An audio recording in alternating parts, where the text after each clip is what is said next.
They say that the Jews are pulling the strings of the world from the shadows. Do you know what the most powerful company on the planet is? No, it's not Apple, nor the Federal Reserve that prints dollars, not even the oil giants, nor the tobacco monopoly in China.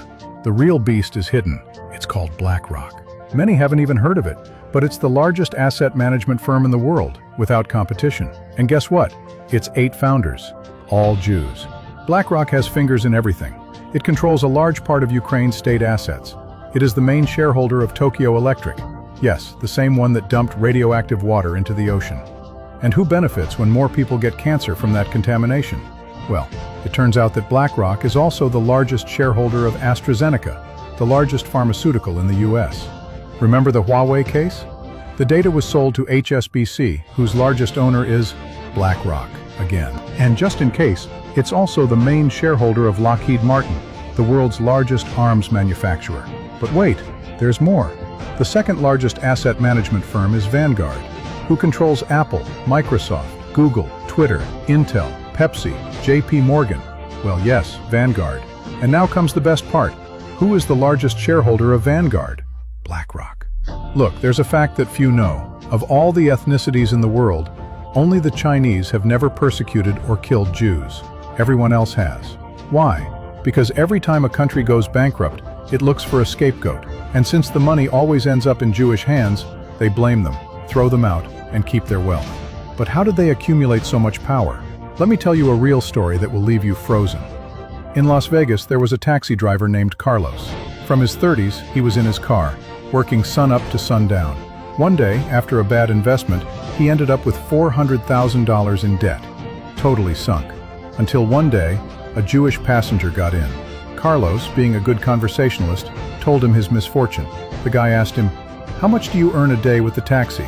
"If I'm lucky and I get long trips to the airport, maybe $200. If not, less."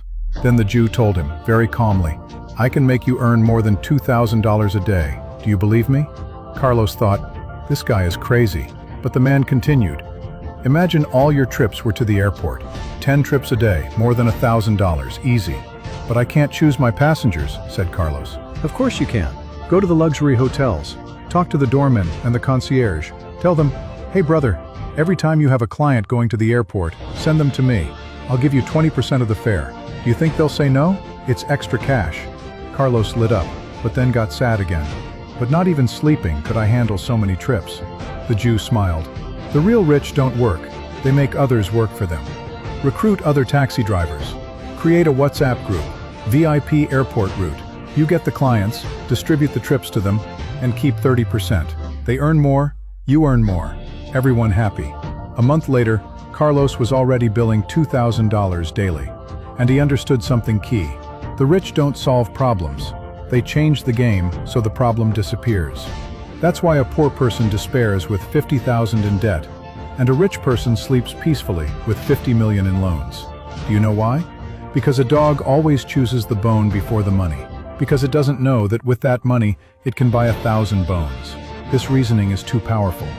That's why wealthy families teach their children from a young age to understand human nature and strategies, while ordinary families only enroll their children in countless tutoring classes to learn various skills.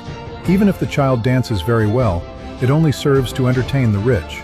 Even with excellent grades, in the end, they might end up working a 9-9-6 schedule, selling their life for rich bosses. Therefore, don't just teach your children to be obedient and hardworking. If I could go back to accompanying my child in elementary school, I definitely wouldn't enroll him in piano, dance, or drawing classes. For children from ordinary families, cultivating the ability to relate to others is what truly ensures a smooth life. If you want to raise children with strategies and who know how to act in the world, I suggest parents have their children read before age 16. Children who have read this book become particularly astute and insightful. Just put the book on the table, and they will pick it up and read it themselves. After reading this book, when the child is wrongly accused, they will know what to do. When there are conflicts with friends, they will know to ask the teacher for help and solve the problem effectively. This set of books uses comics to teach children principles of conduct and improve their emotional intelligence. The lessons and stories in it are enough to sustain them until university.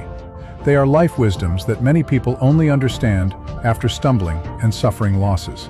Being astute is not a weapon to hurt others, but wisdom to protect oneself and handle relationships properly. Each chapter has comics and real cases. Have your child read Teach Children to Understand the World. Learn strategies, broaden their horizons, and avoid detours in life. Don't wait for your child to hit the south wall to give them this set of comics. Teach children to understand the world.